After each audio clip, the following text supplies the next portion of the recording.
Good afternoon, everybody. Welcome back to Fox News Now. Pilar Arias here with you. You are taking a live look at Times Square in the Big Apple in New York City. They are preparing for New Year's Eve celebrations. Can't believe that's coming up already on Sunday night. They held a security press conference earlier this afternoon, letting everybody know kind of what the plans are and how to prepare, and as well as for cold weather. So all sorts of things, preparing for crowds, preparing for warm or cold weather, and all that jazz. We are going to take you now to some pretty dramatic video that we're getting out of Fox in Detroit. It is of a house fire, so we'll bring that to you now.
Definitely some unfortunate news out of the Detroit, Michigan area.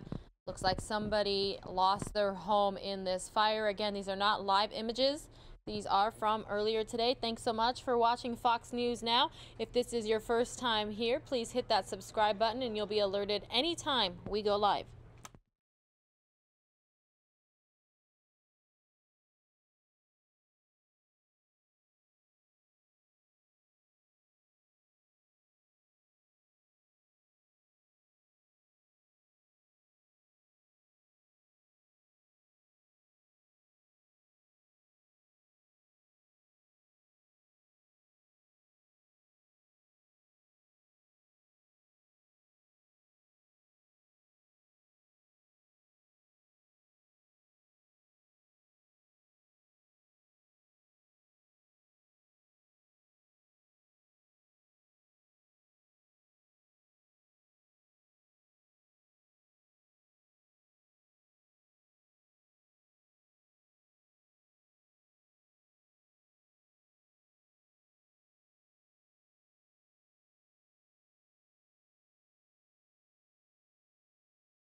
Hi, everybody. If you're just joining us on Fox News Now this Thursday afternoon, there's only about 7 minutes left of this replay of video from Detroit of this house fire. We don't have any information about any injuries or any deaths in this. If we learn anything new, we'll be sure to let you know. Feel free to let us know where you're watching from. And if you're a first-time visitor, go ahead and hit that subscribe button. Anytime we go live, you'll be alerted. We are going to be moving on to other news of the day, including the New Year's Eve preparations in New York City. And we have some other top headlines for you, too. Thanks so much for being with Fox News Now.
All right, everybody, less than 2 minutes in this Detroit fire video, and then we are going to update you about some of the day's top headlines and let you know some other things going on as well. Thanks so much for watching Fox News Now.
All right, everybody, welcome back to Fox News Now. Pilar Arias here with you this afternoon. Hi, wherever you are watching from. I think I saw somebody said they were watching us from Scotland. So, hey, we really appreciate you being here. That's why I ask all the time where you guys are, because we love knowing, we love hearing, we have a worldwide audience, and that's really cool. Hey, not very many people watching us right now, so if you could please spread the word about us, share our feed, let people know about Fox News Now. We would really appreciate that. I have an update to a story that I brought you earlier today. I'm going to go to the video. Alrighty, so this was early this morning in Pinal County. These are not live images. It was a traffic situation for a lot of people out there, and we finally heard what happened. So again, this was earlier this morning when Hunt Highway was closed. It's not still closed, it is reopened, but I just want to let you know we are hearing that a woman was killed in a hit and run accident this morning in Santan Valley. Very familiar with Pinal County and the area. I've been out there plenty of times myself. It's about a 45-minute to hours drive from Phoenix, depending on which route you take to get there and if there's traffic or not. A Pinal County Sheriff's Office spokeswoman has said that the woman was a pedestrian on Hunt Highway when she was struck. A description of the vehicle which left the scene wasn't available. Neither was the woman's age or name.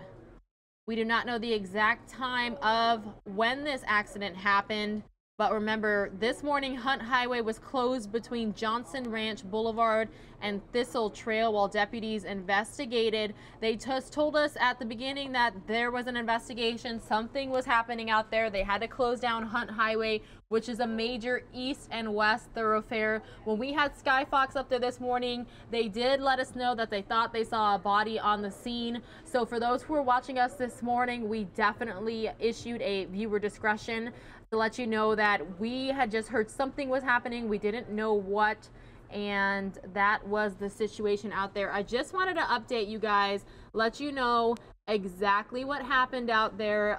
We have heard that Hunt Highway is open as a result of this. But again, this was video this morning.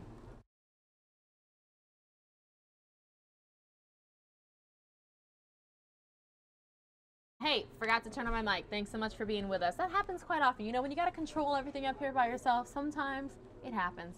Hey, were you with us yesterday?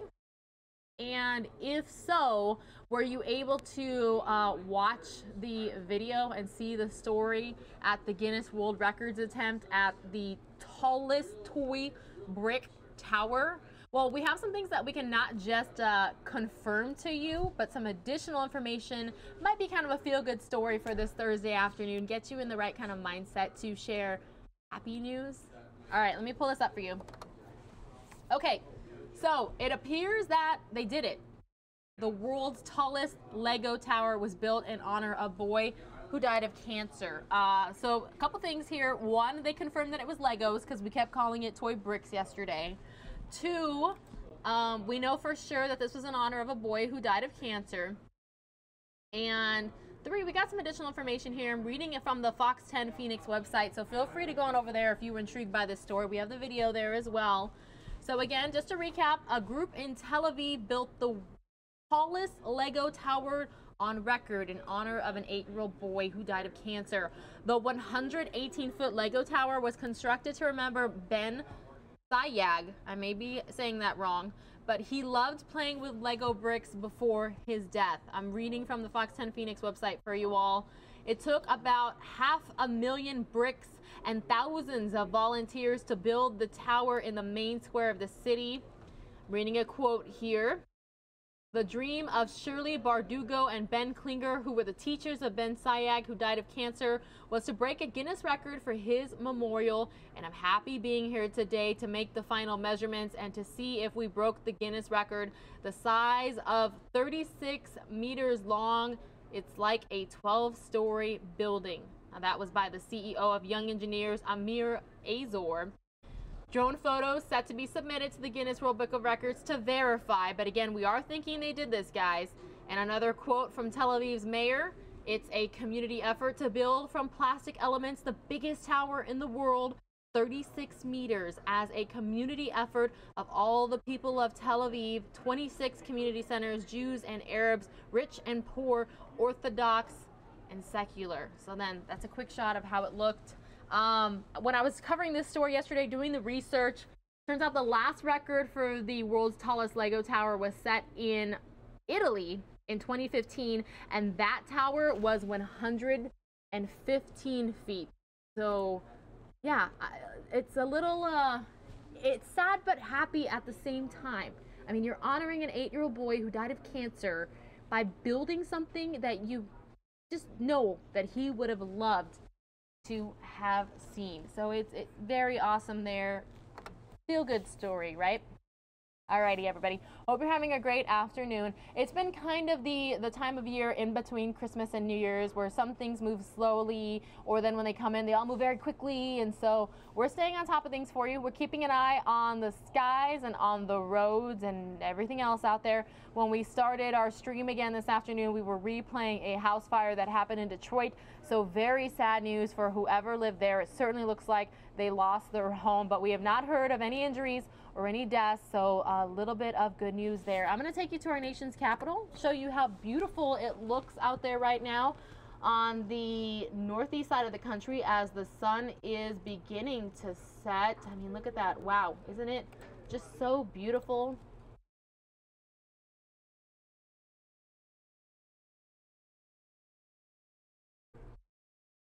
And we are going to move on to some other news of the day here. Wherever you are you seeing, are you hearing a lot of flu cases? On some parts of the country we are, so I'm going to air that story for you. Fever, dry cough, sore throat, runny nose, nasal congestion, body aches and pains. Some also having nausea, vomiting, diarrhea. Those seem to be, and of course headache, those seem to be the main symptoms that people are getting. Dr. Richard Bost is talking about the flu. He's been seeing patient after patient suffering from those symptoms. It just seems to be more cases. The Centers for Disease Control is reporting the levels of people getting sick with the flu now are higher than they've been in the past 2 years. The Florida Department of Health is saying that 48 outbreaks of influenza and ILI have been reported since the start of the 2017-18 season. Dr. Bost predicting this is just the start of it. As the new year moves on, it'll get a little worse. Like in January, February. Right now, statewide, the CDC says they're seeing mostly influenza A, type H3. What's to blame for more folks sick with flu this season? Apparently the vaccine has not been as effective as it's been in the previous year. So with decreased protectiveness of the flu vaccine, you're obviously going to see more cases of it. Statistics saying the flu shot is just 36 to 39% effective. The CDC and this doc are still recommending you get vaccinated. It is much worse to get influenza than it is to get the vaccine, and the vaccine will probably be effective even into early March. Now, along with getting your flu shot, to avoid getting the flu this year, doctors recommend that you stay away from anybody who's sick, particularly those who are coughing and sneezing. Also, be sure to wash your hands often. And if you are sick, do us all a favor and stay home. Keep those germs to yourself. In Lake Mary, Holly Bristow, Fox 35 News. Hey, Holly, thanks so much. I think every news reporter has done those stories where they're washing their hands. We call that a stand-up. There are rules, you know. They teach us this stuff in elementary school as to what the temperature of the water should be and how long you should wash your hands. So everybody, stay safe out there. You know, if you're going to cover a sneeze or a cough, try to use your elbow there instead of using your hands, and just stay safe. If you're sick, the best advice they say is to stay home so you don't make other people sick. Well, hey, we're hearing a little change at some of the Disney resorts, if not all of them. I'm about to find out myself when I watch this story. All right, let's find out together. Yeah, these now gone from 4 Disney hotels and maybe more soon, as Do Not Disturb's replaced with daily entry. Knock, knock, they're coming in, sign or none. Disney says those Do Not Disturb signs now simply say room occupied at their hotels along the monorail.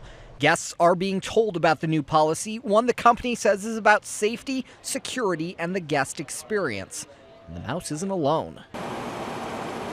Other hotels in major tourist areas are also reporting that they're altering or revisiting their Do Not Disturb policies to check in on rooms more regularly. Ultimately, you have to know who's coming in and out of your hotel. Security expert Zach Hudson's encouraged more steps in hotel security for years. The topic's really been taking off since the Vegas shooting from a hotel window this year. When you have rooms that overlook areas where there are dense populations of people, those rooms have to be monitored. Disney not saying whether that was a factor in their change, but Hudson hopes more hotels look at it and think about disturbing the policies a little bit more. Oh, it's definitely a step in the right direction, but it's only a very small step. And now Disney says staff will announce themselves before any room entries and will address concerns one-on-one about someone coming in while you're not there. In the studio, Brian Scott, Fox 35 News. Hey, Brian, thanks so much for that report. So some very serious news there, very serious issues. If you're staying at a Disney resort, at least along the monorail, it appears those Do Not Disturb signs won't just be there anymore. But even if you do have one, they won't have any meaning. Again, they are alerting all of their guests to the change. Well, we have another national headline to bring you now. It appears that 2 Milwaukee police officers saved 2 teens from a burning car. You could say Milwaukee police officers Nicholas Schley and Nicholas Reed Yeah, we're the Nick squad. were at the scene of this crash right in the nick of time. Obviously, it's a shock to anyone. Just before 8 Tuesday night, this 1999 Pontiac Grand Am crashed into a utility pole near 55th and Villard, right in front of these officers who just happened to be on patrol in the area. Immediately, we knew the car was on fire. Without any hesitation, Schley and Reed ran toward the car. This was one of the worst vehicle accidents I've witnessed. Their body cameras showed them pulling 2 unconscious teens to safety. A third occupant was able to escape on his own by pushing a window out with his feet. That takes a huge amount of bravery. Triniqua Colon took these images from her front door seconds after everyone is rescued. The flames grow higher. He was breaking open the driver's side window and he was pulling out a guy. The officers say none of the victims remember anything about the crash. The driver, a 16-year-old boy from Milwaukee, will be cited for failure to yield and reckless driving. But the 2 teens pulled from the car are alive thanks to the heroics of these officers. You guys back up! Car's on fire! It's to help save someone. There's no better feeling, and I think that officers just like us at every Milwaukee Police District station, even across the country, they would do the same thing because that's why we joined and that's why we're cops. Come on, come on! Both of these officers will be nominated for an MPD Merit Award. A spokesman for the department says the department is grateful for their service. Reporting in Milwaukee, Brett Lemoyne, Fox 6 News.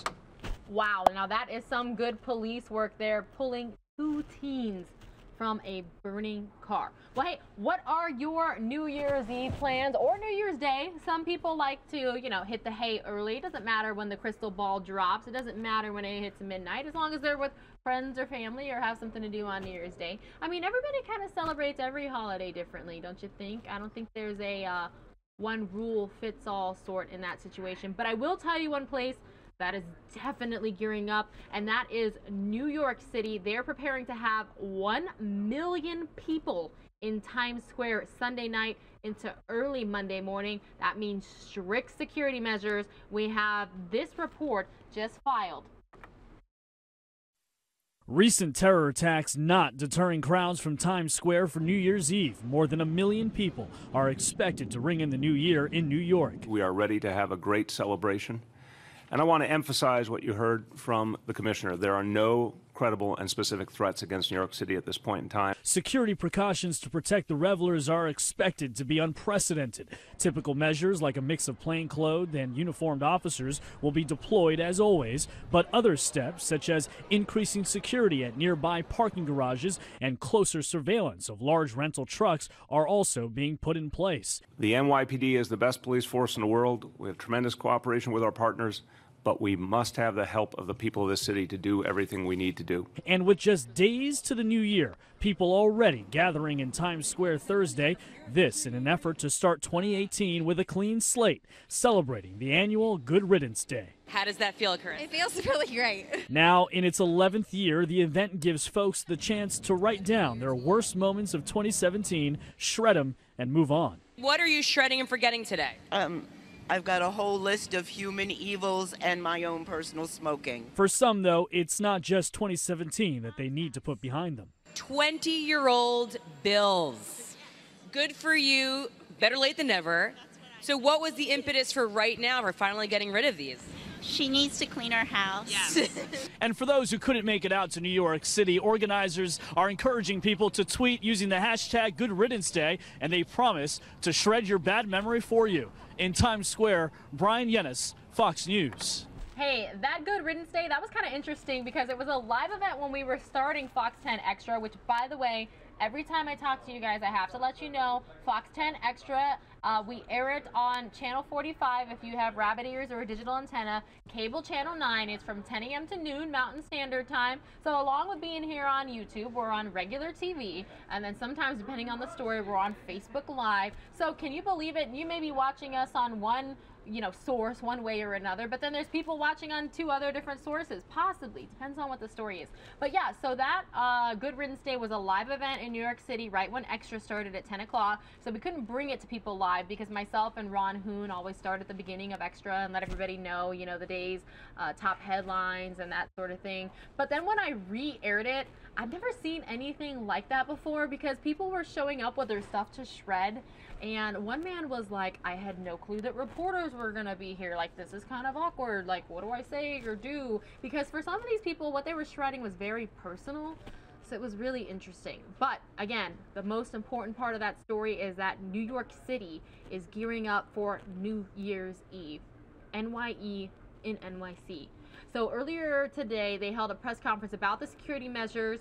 And I know that some people might say, hey, I'm not planning on being there. How does this affect me? But for at least 1 million people, if not a lot more, it's going to affect them. So remember, if you haven't subscribed yet, please click subscribe here on YouTube. You'll be alerted anytime we go live. And this was a situation, the New York City press conference, that we continued our stream on earlier today because we brought it to you live. But now I'm going to re-air it for you all.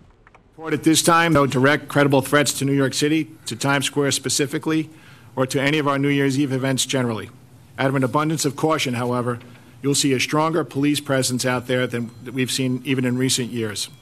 And that's prudent, given the terror events we've seen and studied around the world, as well as the 3 incidents here in New York over the past 15 months, including the 2 attacks within 6 weeks of one another on October 31st along the West Side Highway and on December 11th inside the subway passage at 42nd Street and 8th Avenue.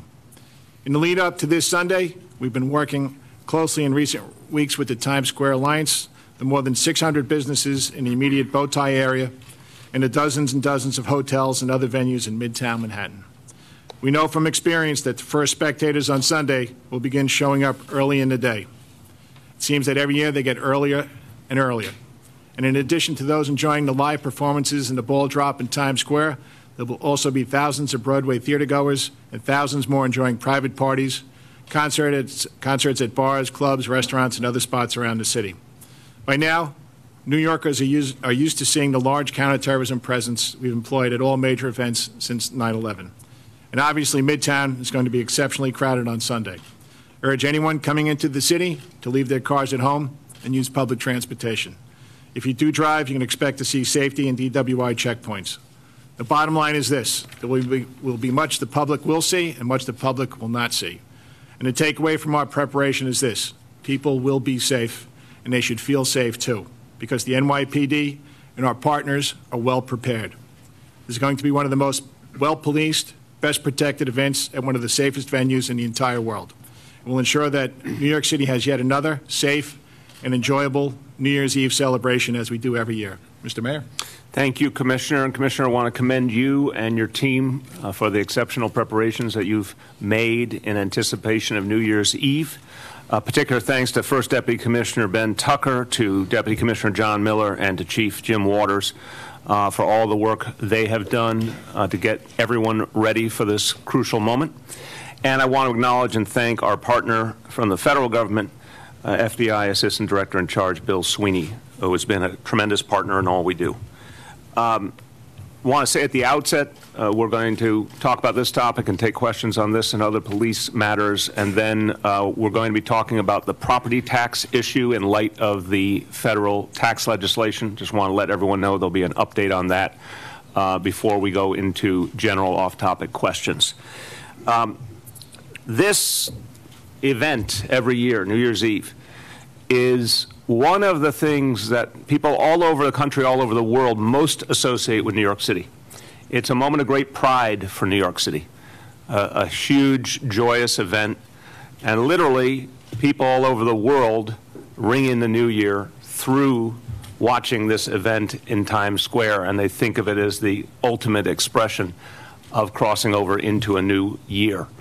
That puts a huge responsibility on all of us to keep it safe.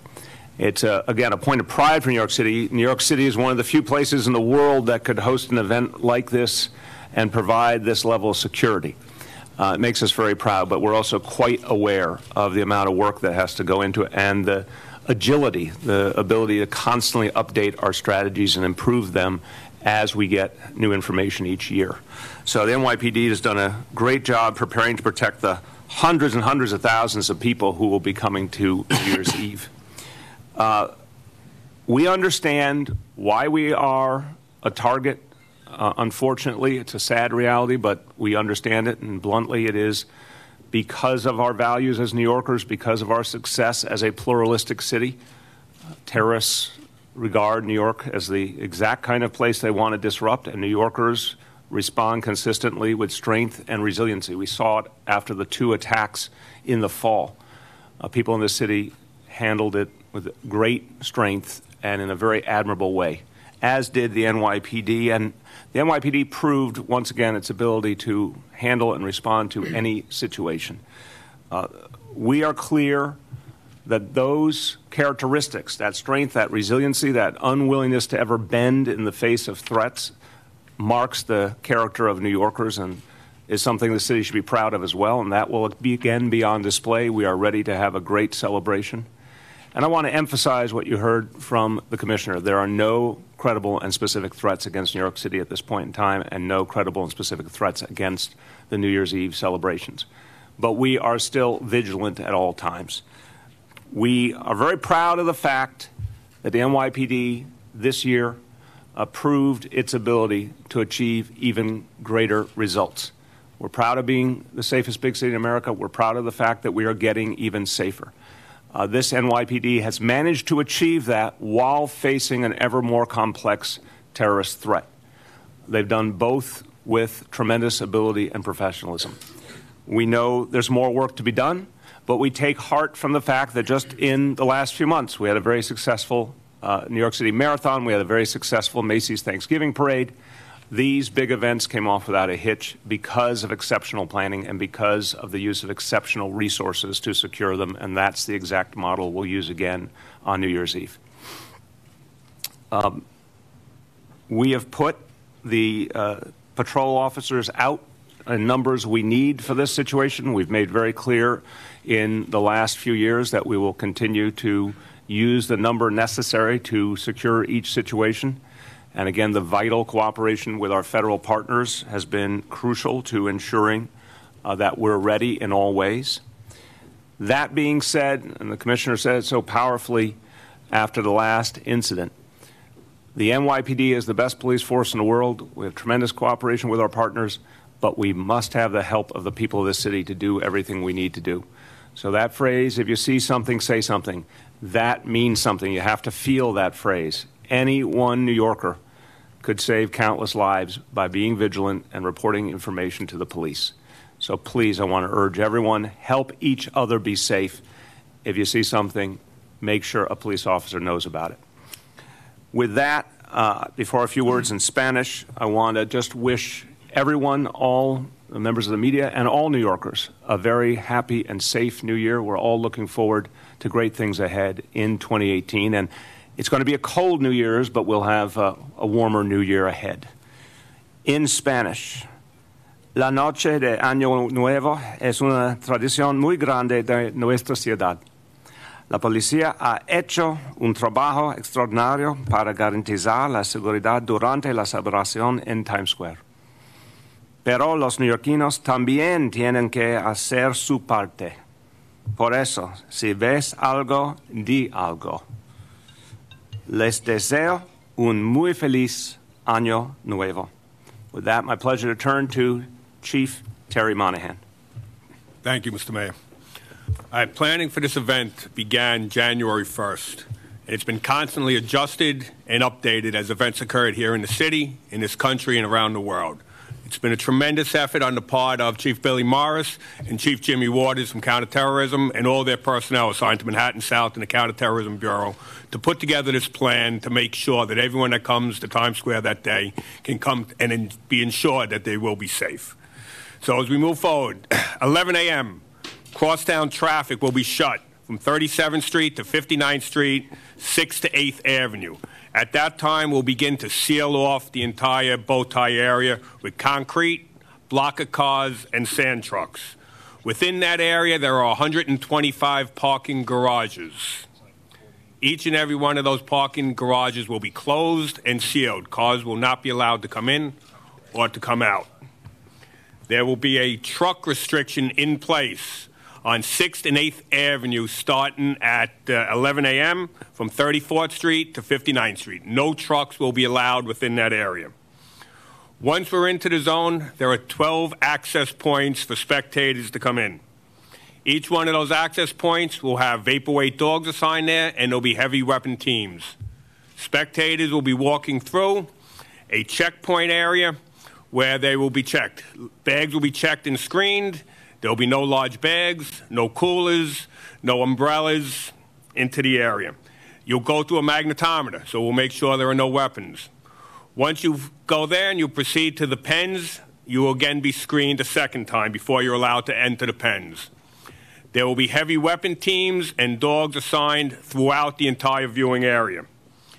In addition, we will have our emergency service units working hand in hand with the FBI and Secret Service, and we will have observation teams with counter-sniper capabilities assigned throughout the entire viewing area.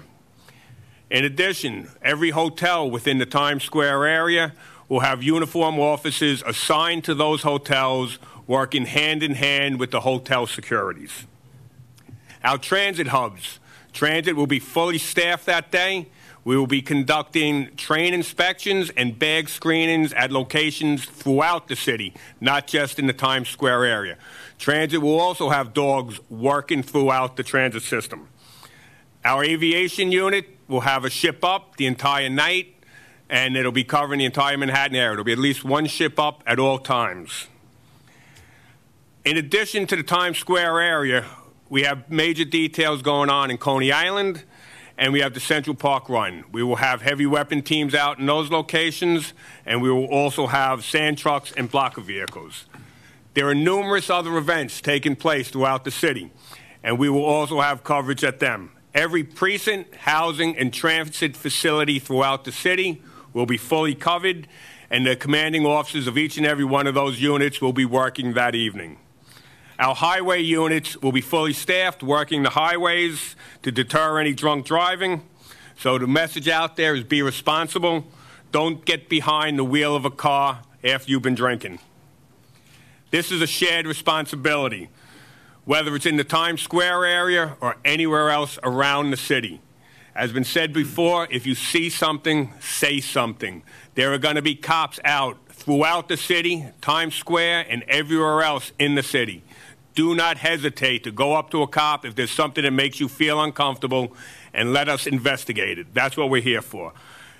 With all of this done, I can really say that this should be a very safe and happy New Year for everyone. Thank you. Jimmy Waters. Thanks, Commissioner. As the mayor and the police commissioner have already said, there's no specific or credible threats to the New Year's Eve event. We are aware of the propaganda that has been disseminated by ISIS and its affiliates. We follow the attacks that occur around the world. Our analysts are at work each and every day looking at those attacks and analyzing them. They inform our training and our deployments. We are conducting executive meetings today with personnel that will be assigned to the detail. So all the executives, captains, and above are downstairs in a training informational session right now with people from operations, Manhattan South, and counterterrorism and intelligence bureaus. In addition to that, as a result of the events of December 11th, we have prepared a tactical bulletin, a response to suicide bombers, that will be disseminated to the police officers starting tomorrow in preparation of Sunday's event. These will be some instructions and some level of training. We also prepared a training video that they'll be able to see. And with the latest of technology, they'll be able to review both the tactical bulletin as well as the video on their department phones.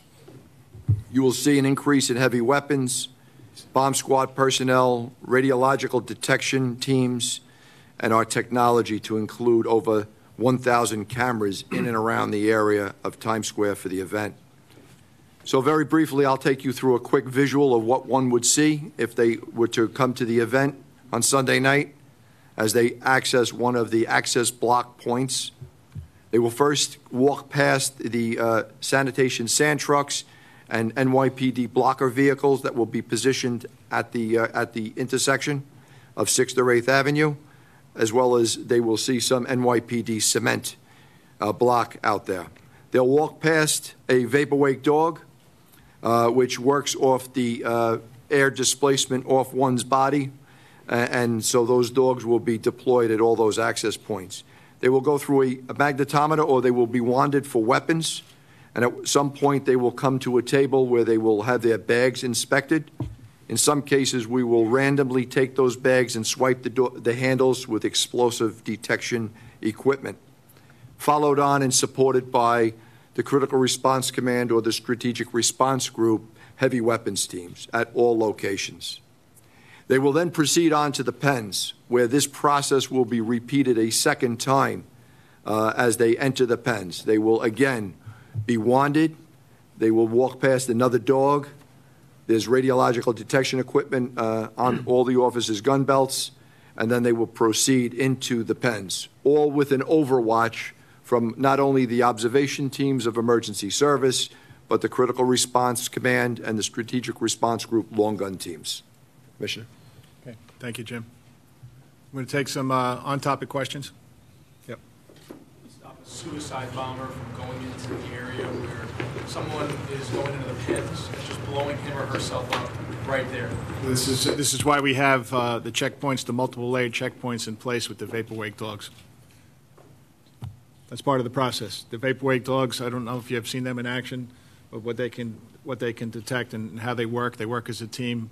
They're extremely effective. Couldn't someone just go to the crowd where everyone is going? You have to pass through a checkpoint before you go to the pen. You're actually passing through 2 checkpoints. In the back row? Yeah. 2 questions. One, would somebody mind mentioning what's new this year as opposed to last year? Between this year and last year? Yeah. The difference between this year and last year is we're putting out more vapor-wake dogs. We're also putting out more observation teams with counter-sniper capabilities. And we're increasing the size of the detail, the uniform detail, too. And I'm not going to give you the exact number, just before you ask. Second question, you mentioned the hotels. In Las Vegas, the shooter was from up above. Is there some sort of plan to... Yeah, there is. In each hotel, we're going to have uniform officers working in each hotel, and we'll have multiple emergency service and critical response command response teams located throughout the venue. Yes? In the back. You mentioned global events is something that you pay attention to. We've seen in recent weeks a lot of anti-U.S. demonstrations since the Trump administration announced moving the embassy in Israel to Jerusalem. I'm wondering if those kind of things factor into your security plans, and how do they factor into your personal sense of worry going into this holiday? There's a tight ring around the bow tie area. It actually goes from 40th Street all the way up to Central Park South from 6th to 8th Avenue. So it'd be very difficult for a large demonstration to get into that area. But this is something that we constantly monitor. But in terms of your worry about that fueling interest in an attack. It's New Year's Eve. I've been doing this for a long time. There's been ups and downs in this country for a long time. It's something that we pay attention to, but it's not something that causes me great worry at this time. In the back row. You briefly mentioned the colds. Can you say what you say to people going out there, and also how, if at all, the amount of clothing people are going to be wearing is going to impact security approaches? It's hard to identify people. Yeah, I don't know if, I'm sure you've paid attention to the weather forecast. I think as the ball drops, it's going to be somewhere in the vicinity of between 12 and 15 degrees. So anybody that comes, they have to prepare for that, especially if they're going to be standing out there for 12 to 16 hours. Now, this is the sensitivity of the vapor-wake dogs are of great importance on a night like this. People are going to be wearing heavy clothing, but at each checkpoint we have heavy weapons teams too. So, and we're preparing for anything that happens that might possibly happen. Go on.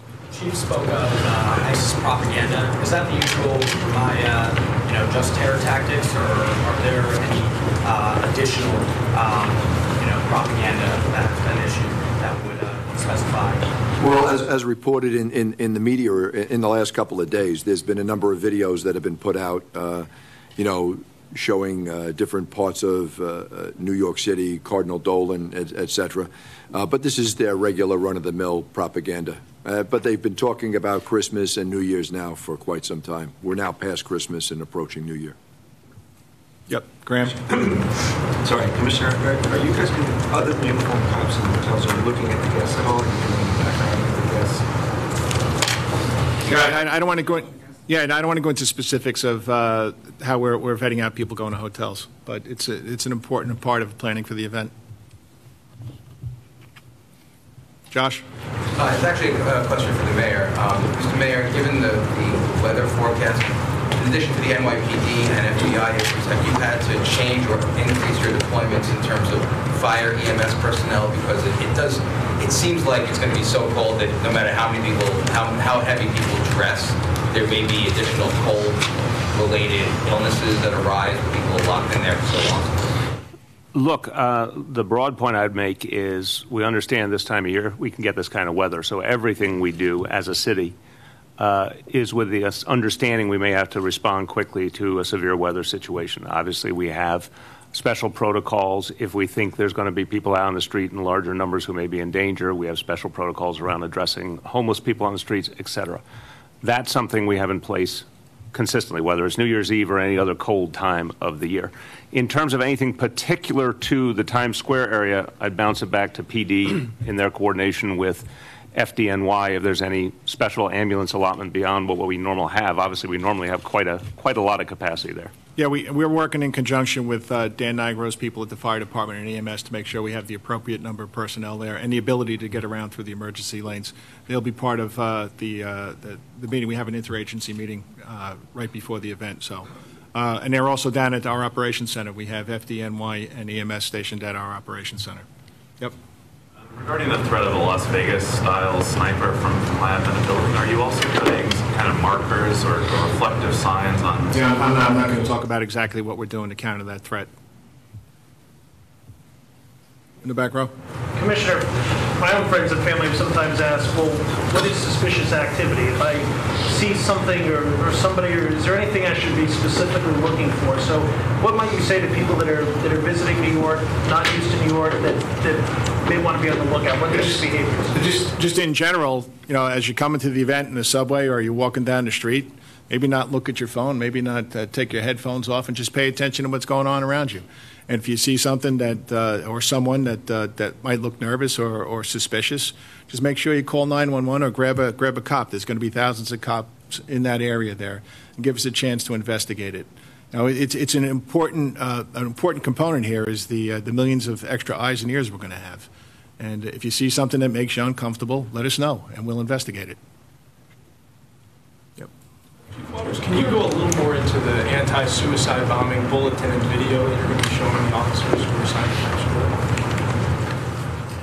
to? So we're just going to give them some guidelines. We owe it to the cops to give them some kind of guidelines in what they can do or what they should do, including getting hard cover, getting innocent bystanders out of the way if they suspect somebody in a pre-blast situation, and then addressing that individual and trying to safely make him stop, make him go to the ground so that we can take him into custody with the assistance of the bomb squad.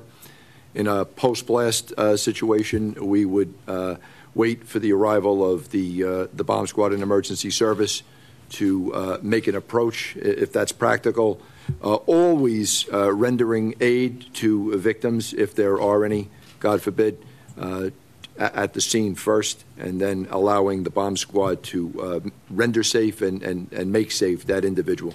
And how do you incapacitate a person who may be detonating suicide? Well, as a last resort, deadly physical force.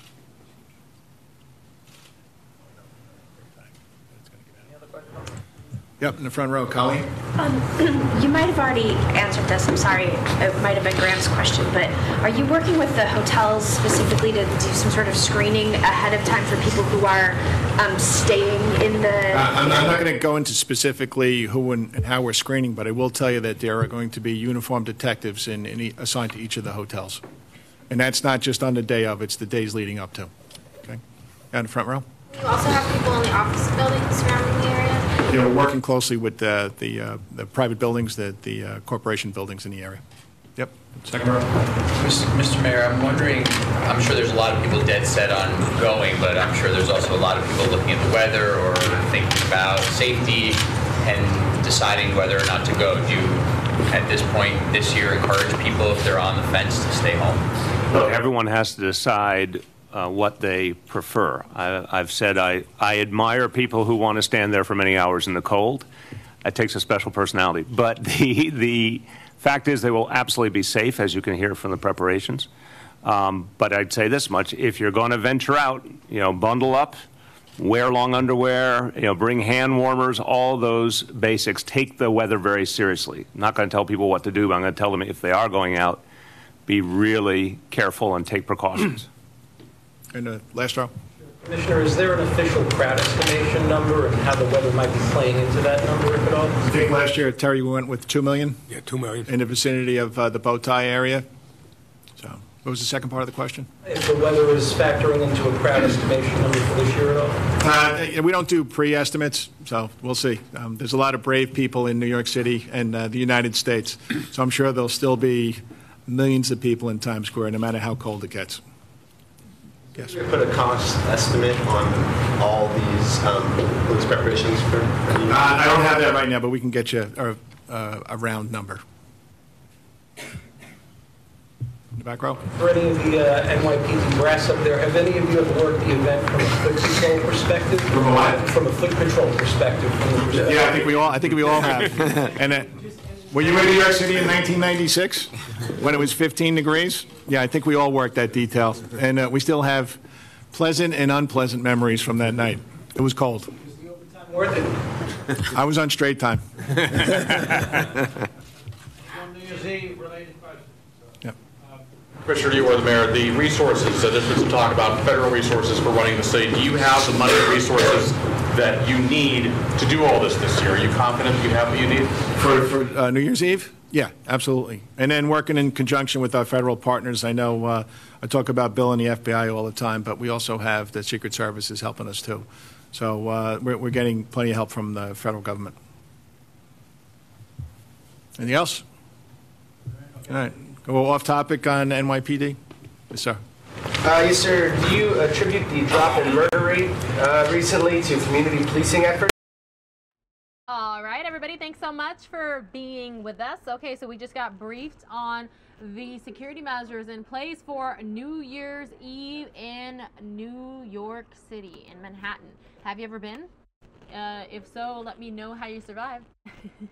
I've never been to New York City during winter, during the holidays, during New Year's, but I definitely think it would be a unique experience. Hey, I let you know on the YouTube chat that we had some President Trump news, so I'm going to replay some video from earlier this week. These people credit for the great job they do. When President Trump was speaking to firefighters in Florida, I believe it was West Palm Beach.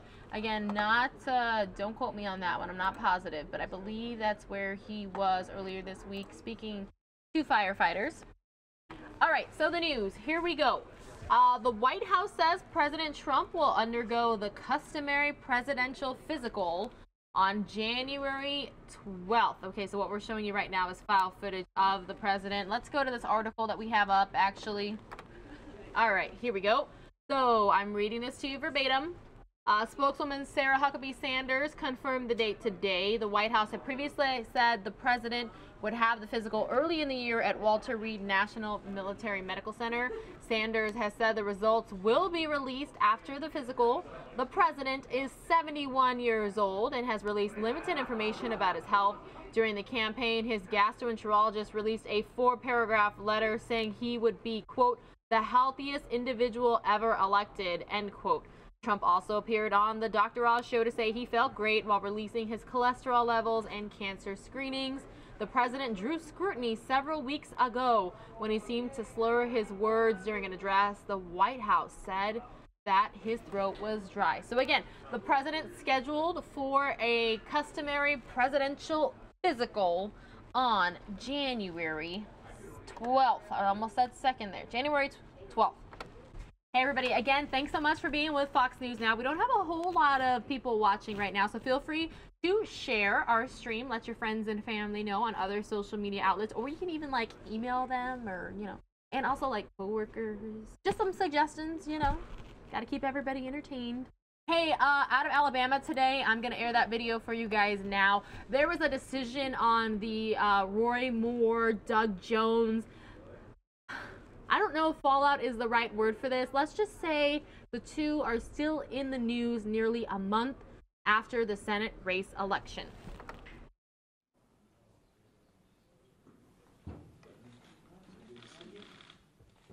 Very low audio here, but there is some.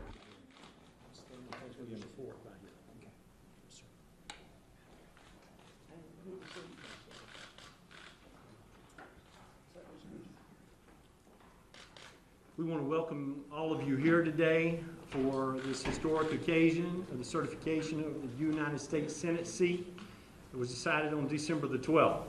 We welcome Governor Ivey and General Marshall as part of the canvassing board as we perform our perfunctory responsibilities. We also want to welcome Justice Gorman Houston and his lovely bride who are with us today. And Justice Houston served with distinction on the Supreme Court for many years. We're excited to have him today. And we want to welcome a couple of guests that will help us before we get started. This is typically a responsibility of the canvassing board, which does not draw this level of media attention, as you're all aware. And after we have the invocation and after we have the Pledge of Allegiance, Ed Packard, who is our Administrator of Elections, will lead us in this, and Governor Ivey, General Marshall, and I will be seated. So at this time, I would like to ask everyone to stand. We have Reverend Tyshawn Gardner, who is one of the most outstanding citizens in Tuscaloosa County, a dear friend of mine who will actually lead us in prayer. He's from Plum Grove Missionary Baptist Church in Tuscaloosa, Reverend Gardner. May we pray. This is the day that the Lord has made. We will rejoice and be glad in it. O sovereign creator, master and ruler of all the earth and everything therein, we thank you for your presence and power in the great space of earth. We thank you for those who govern and ask that your hand will perpetually guide their hearts and minds. We acknowledge this monumental day in your great hand in it. Henceforth, we pray that you will grant us unity and peace, prosperity and protection.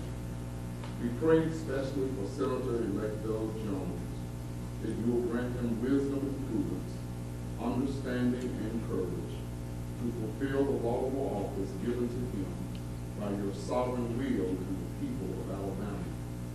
Guide our undertakings in this ceremony, and may we be always mindful that righteousness exalts a nation, but sin is reproach to any people. Grant us peace. Thank you for our dear Secretary of State, John Merrill, and his work, Governor Ida and her leadership. Grant us grace this day. Amen. Amen. We're also very, very fortunate to have our friend Emma Turner from downtown Birmingham, who is a distinguished student at Georgetown University in Washington, D.C., who will lead us in the Pledge of Allegiance. The flag is to your rear near the fireplace. Please stand at attention and follow Emma's lead. I pledge allegiance to the flag of the United States of America and to the republic for which it stands, one nation, under God, indivisible, with liberty and justice for all. Please be seated if you can.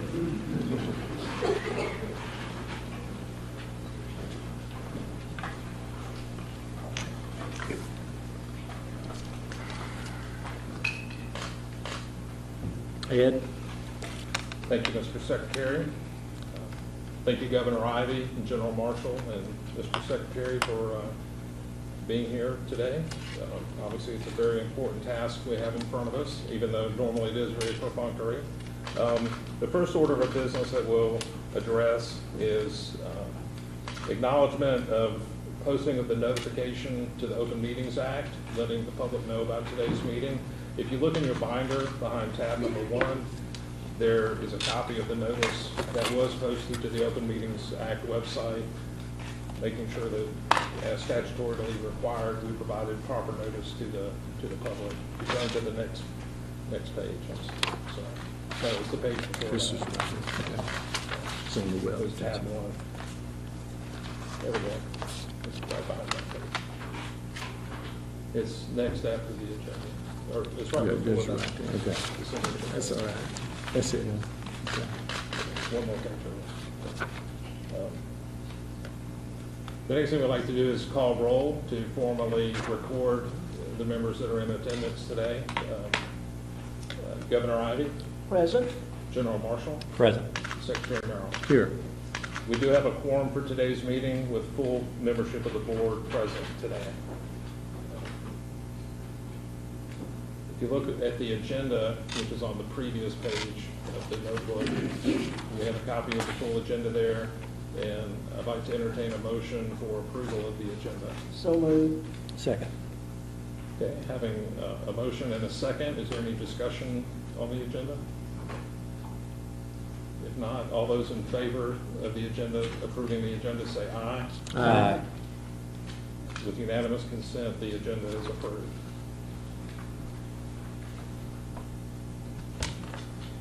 The next order of business is the actual certification of the election results.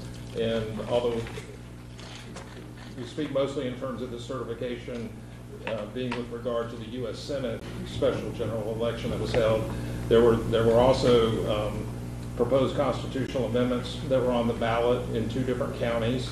So today's certification will include not only certifying the results of the U.S. Senate race, but also 1 local amendment for Geneva County and 2 local amendments for Lamar County. The reason the document in front of you is so large is under state law, we did have to identify who received the write-in votes cast for this particular office. And so there's an appendix to the certification document that includes all the names of everyone who received write-in votes, minus people that are not alive or are fictional, such as Mickey Mouse or Superman. So if you, I don't know if you want to look at the document first before we proceed with signing, or if once you're ready, we can proceed with the signatures. All right, everybody, we are going to pause this momentarily. Again, I'm letting you know we are pausing it, which means we will bring it right back to the same video feed here in a second. Going to take you to some live news here. All right, so you were looking at chopper video of what appears to be a trench collapse. It looks like this is a new build. It looks like a home, but I guess it could be a business. But again, it appears to be a trench collapse. I'm trying to get some more information now for you all, but you are looking at live footage, so viewer discretion is advised. Try to figure out exactly where this is right now.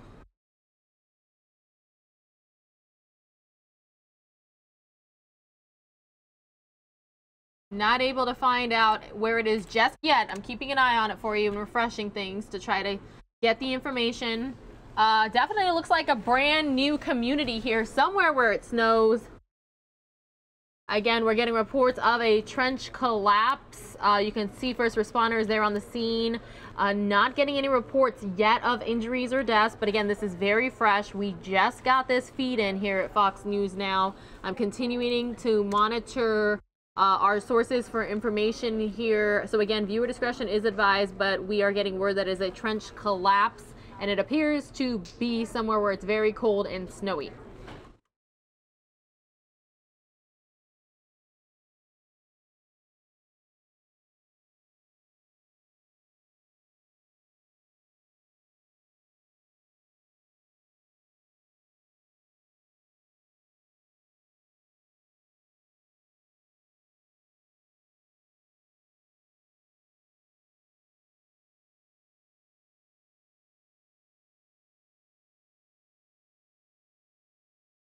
Those of you with us, again, we are getting breaking news out of wherever this is of a possible trench collapse. Still don't know exactly where it is. Looking to find information. Viewer discretion is advised since this is a live feed and we don't have any control of the pictures. Just want to let you all know.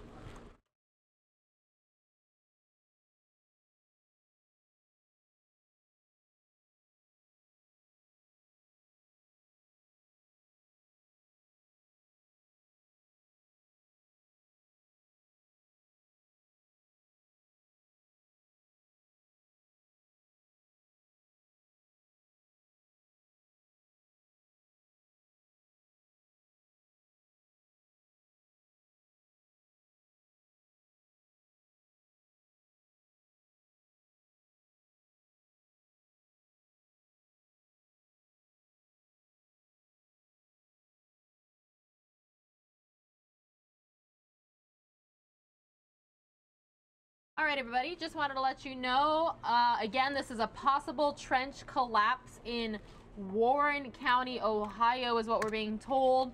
Again, we don't have any reports of anybody hurt or killed in this, but we are certainly keeping an eye on it. And it appears that this is a brand new home community being built, and it definitely looks very cold there. So we are keeping a close eye on this for you. Again, viewer discretion is advised as this is live, and we do not have any control of the pictures coming from their version of Sky Fox up there.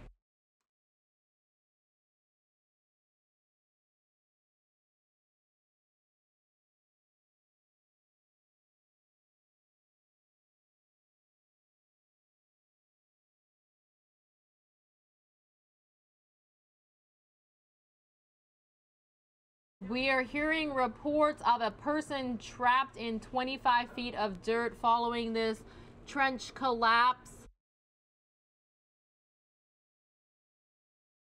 This is in Morrow, Ohio.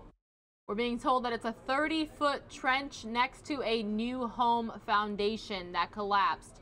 Again, this is very fluid. A lot of information coming in right now, so when we get the latest, we'll let you know.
Hi, everybody. Welcome to Fox News Now. We are now on Facebook Live on the Fox 10 Phoenix page.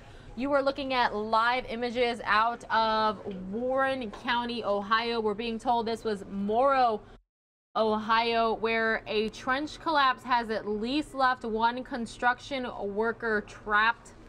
Again, this is a very fluid situation, and we do not have any control of these visuals. This is from the version of Skyfox out of Cincinnati, Ohio. Again, very fluid breaking situation. You're looking at live images that we have no control over, so viewer discretion is, of course, advised. Again, this looks like a new build home community, so we are keeping a very close eye on this, waiting to find out what is going on. But hey, if you are watching us on Facebook Live and you're a first timer to Fox News Now, or you haven't already, we stream live on YouTube. If you just head over to youtube.com/Fox10Phoenix and hit subscribe, you will be alerted to any time we go live with breaking news. We have feeds from not just across the US, but worldwide. Yesterday, we brought some footage to everybody from Tel Aviv when they were building the world's tallest toy brick tower.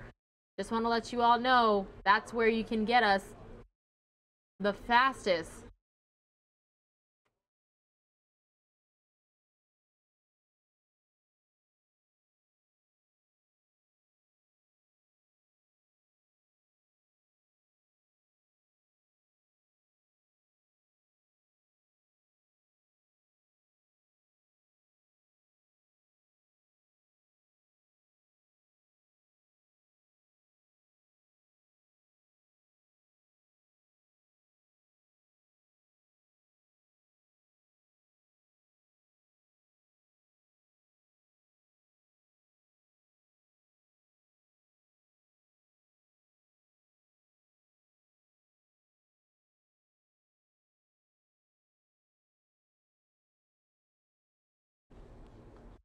Okay, everybody, thanks so much for being with Fox News Now. Again, this is their version of Skyfox out there. We do not have any control of the visuals coming in, so you just saw it go dark there for a brief second.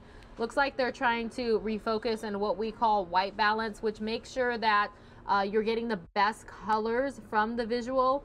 Again, as you can see in Morrow, Ohio here, this looks like a new build home community. We are getting reports that the trench collapsed, and we initially heard that a construction worker was trapped underneath about 25 feet of dirt.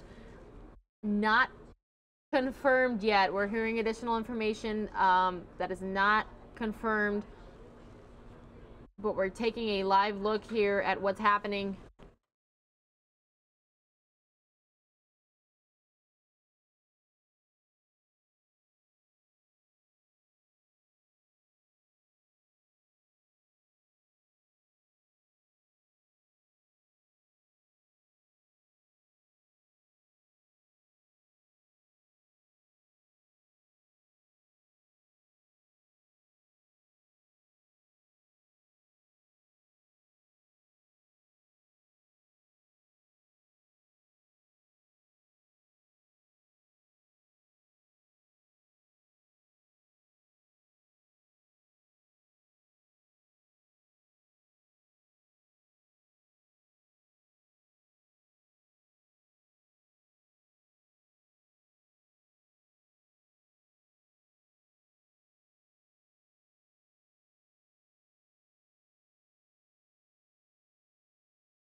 Okay, everybody, with us on Facebook and YouTube, getting some additional information here. Wanted to make sure we get it from a Fox-owned and operated station before I reported it to you. We did hear some information from some other news outlets.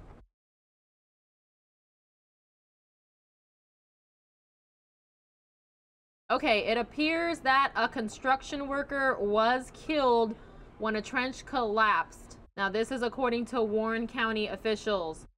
We're told this happened around noon. For those familiar with the Ohio area, south of East Pike Street, multiple fire agencies, as you can see there, have responded. Fire officials say the construction worker was buried up to his head when a 30-foot trench next to a new home foundation collapsed just before 3 p.m. Officials said the attempt to save the worker had become a recovery effort. Fire officials said the worker is presumed dead.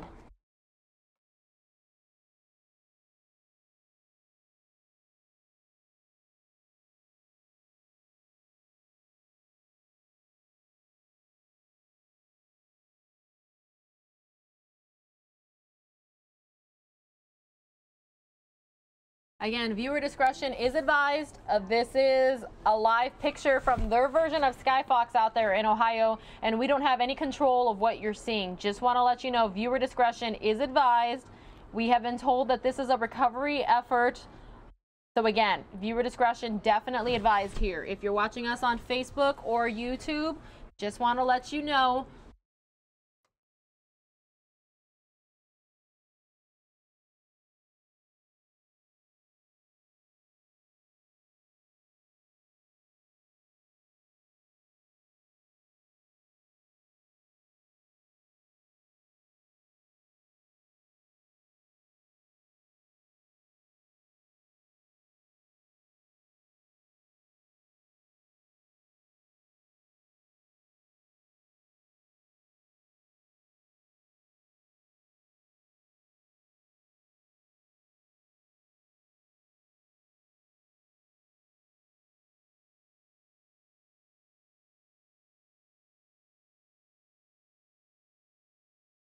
This situation out of Ohio still very fluid. Still very fluid situation. We are being told that the construction worker involved in this incident is assumed dead. So again, viewer discretion is advised here. We have no control of these images coming out of their version of Skyfox in Ohio.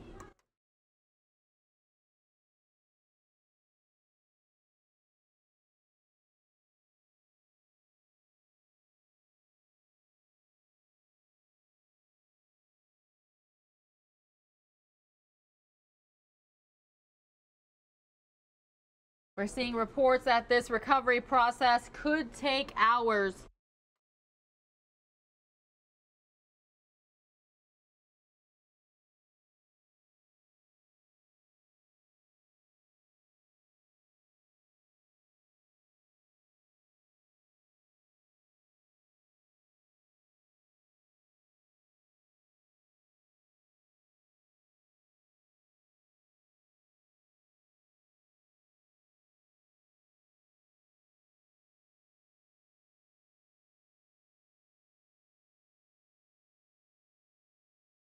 The information we are getting is that the construction worker was killed when a trench collapsed. That's according to Warren County officials.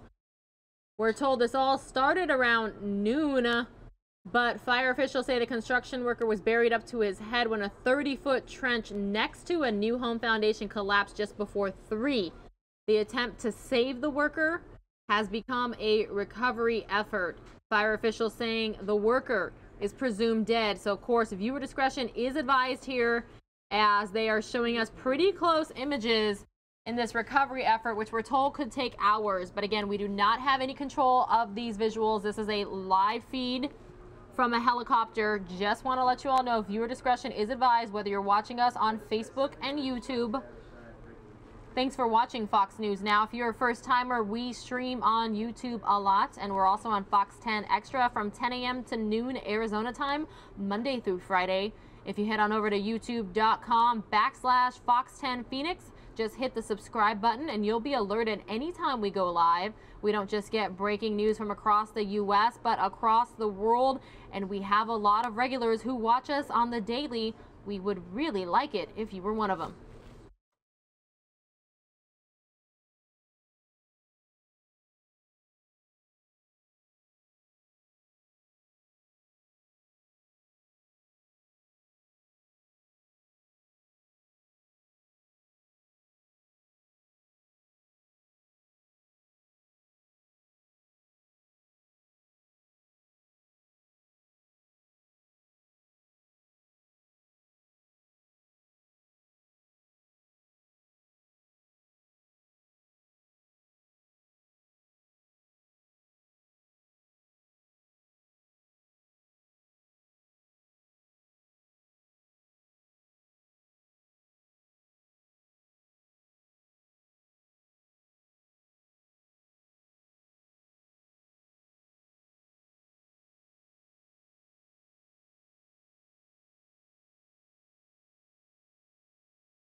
Again, everyone with us, viewer discretion is advised here. These are live pictures of what we're being told is a recovery effort out of a new build home complex in Morrow, Ohio. We have no control over these images. Viewer discretion is advised. I cannot stress that enough.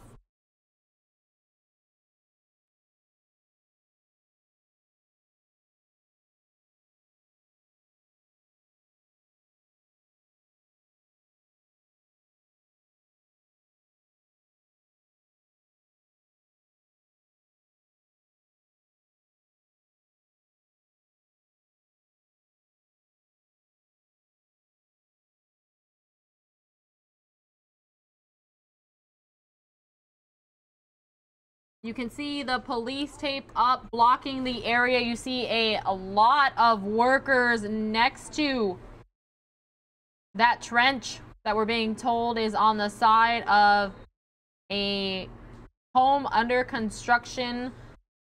Looks like that entire neighborhood there, that little complex, is the new builds.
Just a reminder, everybody, viewer discretion is advised with these live images out of Ohio.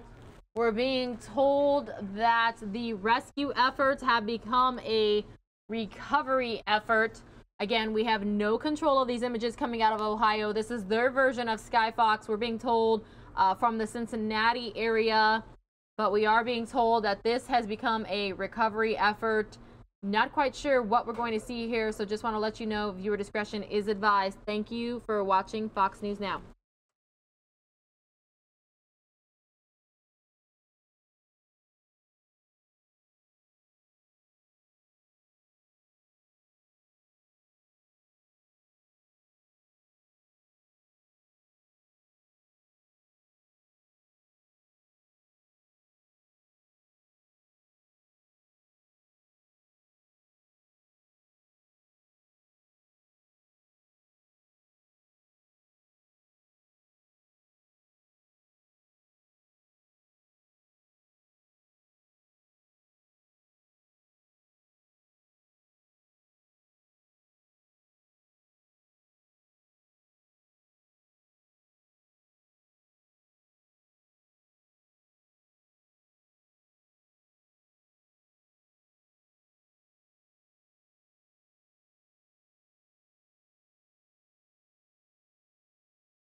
For those of you watching us on Facebook and YouTube, this is Fox News Now. You are taking a look at live video coming in from Ohio. We're being told this is Warren County, Morrow in particular, where a trench has collapsed and presumably killed a construction worker. Again, we don't have any control of this video, so viewer discretion is strongly advised.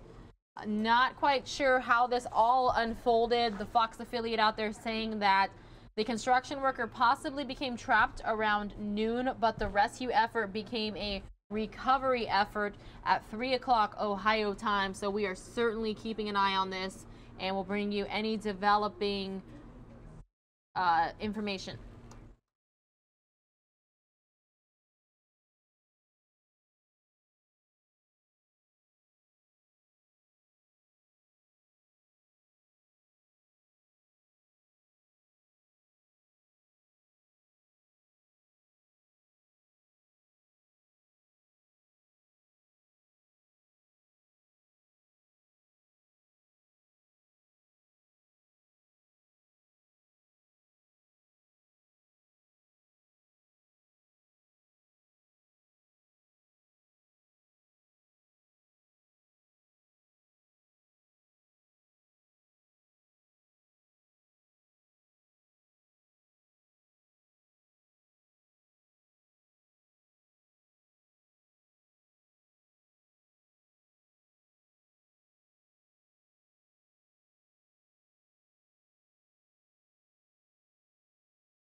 All right, everybody, I want to show you just how close Morrow is to the Cincinnati area while we continue to look at these live pictures. So there on the right of your screen are the live pictures from their version of Skyfox in the Cincinnati area. On the left is the map. So that's Morrow.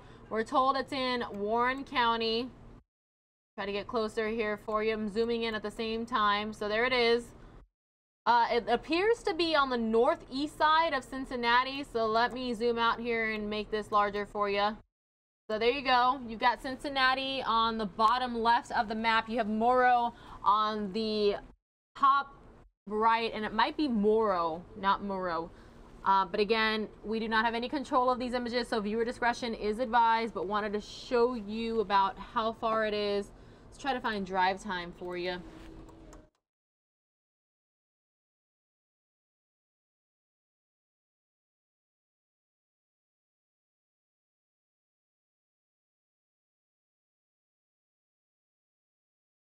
Might actually be Morrow, like tomorrow. Anyone familiar with this area on our YouTube chat and can let me know?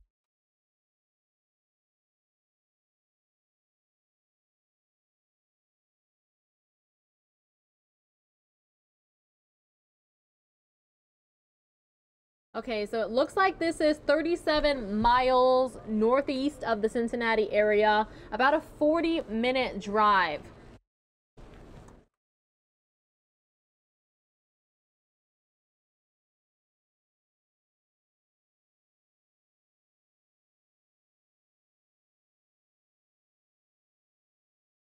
Definitely looks like it's getting dark here, and they have lights out for what we're being told is going to be hours-long recovery effort.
Those of you asking if there is any audio from this video, no. Normally when we have a helicopter, chopper, Skyfox, that sort of situation, the only sounds that you normally hear are the beeping from the helicopter. So no, there is no sound in this.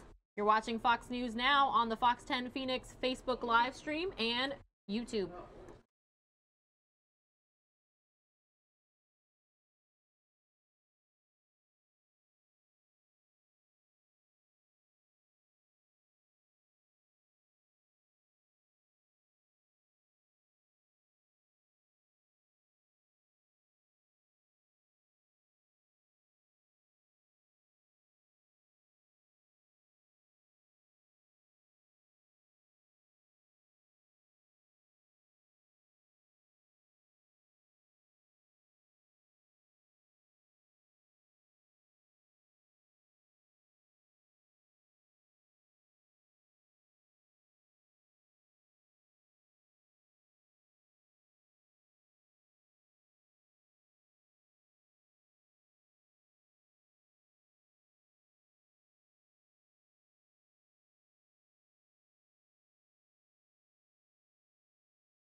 Again, for those of you just joining Fox News Now, viewer discretion is advised because here in Phoenix, we have no control of these visuals that are coming in from the Cincinnati, Ohio area. So just want to let you know, viewer discretion is advised.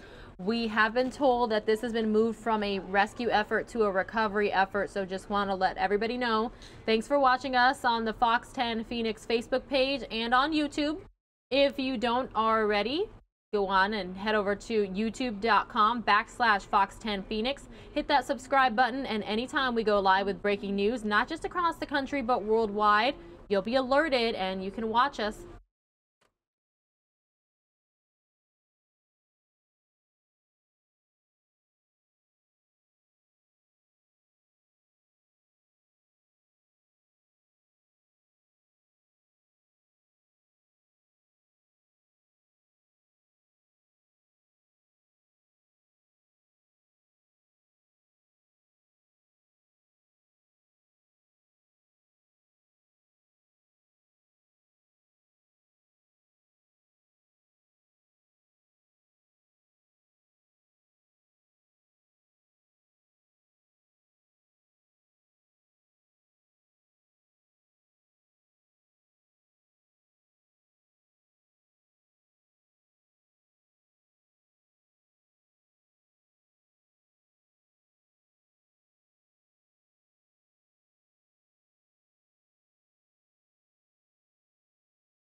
Hey, just want to let you all know we do still have visuals out of Ohio here, but it's very dark. It's getting dark, but I can still tell that they're still out there. We haven't lost the shot. So I'm going to bring up the map in the meantime so you can see where we're talking about, and then when it looks like we have a good shot again, I'll bring it back up for you.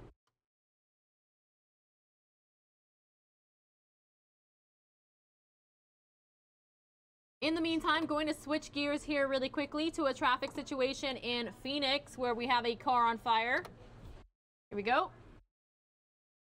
Fire crews definitely on scene there. This is the Loop 101 at Hayden Road. This is live right now in the Phoenix area. Traffic alert for anybody having to go through.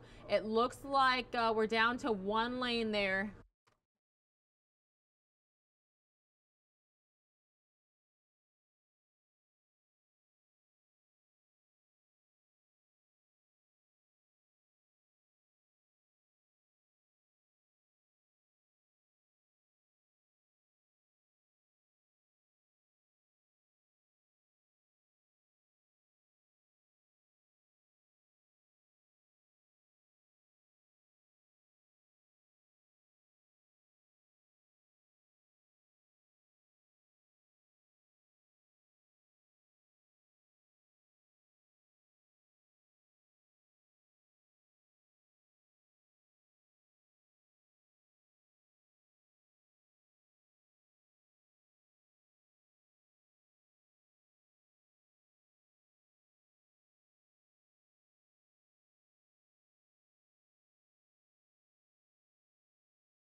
All right, everybody, it looks like the trench recovery is back up, so I'm going to take you to that.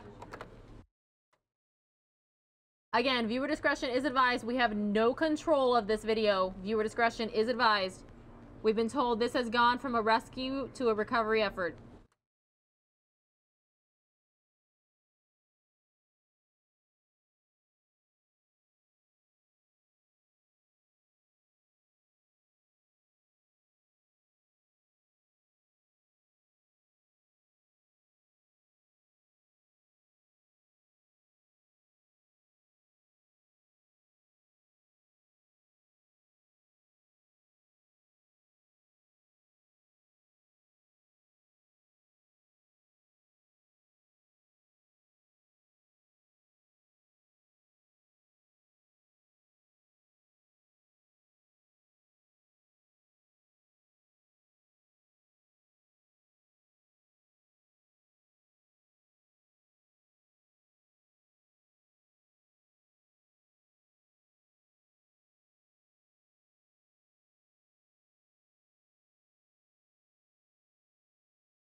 All right, everybody, thanks so much for being with Fox News Now today. It's always a pleasure being with you. Some of you are asking about Mike Page. I'm told that he will be back on Monday. What a New Year's treat for everybody, right? We are going to continue to monitor this situation out of Ohio. Again, viewer discretion strongly advised because we are being told that this is a recovery effort. It started as a rescue effort. We have reports saying that this all started around noon Ohio time and it became a recovery effort around 3 p.m. So it's certainly something that they have been dealing with for a while. It certainly looks cold out there. You can see snow on the ground. But of course, viewer discretion is advised. Thanks so much for being with Fox News Now today. And we will see you all again here tomorrow. If you are a first-time YouTube watcher, please hit that subscribe button and you'll be alerted anytime we go live. Remember, we're going to continue this stream for a few minutes and then we'll have more Fox News Now tomorrow. Tune in to Fox 10 Extra, which is channel 45, cable 9, for your day's latest headlines. We're coming up to 2018.